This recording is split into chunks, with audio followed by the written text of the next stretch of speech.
Rester dans le mariage à cause des enfants, oui, c'est ce que beaucoup de femmes le font dans la vie. Elles sont dans le mariage juste parce que elles veulent avoir un bon avenir pour leur enfant, oui.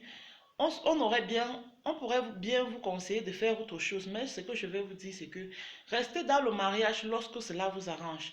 On ne peut pas forcer quelqu'un de rester dans le mariage parce qu'elle veut sauvegarder la vie de ses enfants ou sauvegarder l'avenir de ses enfants. Ça dépend du conjoint avec qui vous êtes. Parce que je ne peux pas vous conseiller de rester absolument dans le mariage. Si vous êtes avec quelqu'un qui vous bat chaque jour ou qui fait tout pour vous mettre le plus mal à l'aise possible et que vous ne parvenez plus à supporter. Mais il ne faut pas que vous sortez de là avec un mal de tête ou sortez de là avec un dérèglement mental parce que vous réfléchissez tellement par rapport à ce qu'il vous fait. C'est pourquoi je dis tout dépend du conjoint parce que s'il y a les conjoints qui ne prennent pas soin de vous mais qui font l'effort de s'occuper bien de leurs enfants, de leur famille, tout. Si vous pouvez supporter cela, restez et assurez l'avenir à vos enfants.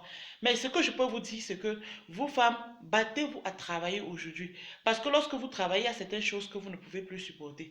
Vous ne pouvez pas rester avec quelqu'un qui vous bat chaque jour. Vous êtes là, vous supportez parce que vous voulez voir grandir vos enfants. Il faudrait qu'ils payent la pension de vos enfants, qu'ils payent votre loyer, ils payent ceci, ils payent cela. Mais si vous travaillez, est-ce que vous pouviez penser à sacrifier votre vie?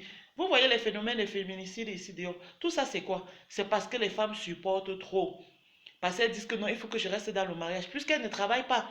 Ça part de travail, c'est quoi? C'est le ménage à la maison, s'occuper des enfants, s'occuper de la maison et s'occuper du mari. Et c'est comme ça que beaucoup d'hommes profitent de cela pour leur faire du chantage parce qu'ils savent qu'elle ne peut aller nulle part. Elle ne sait rien faire en fait.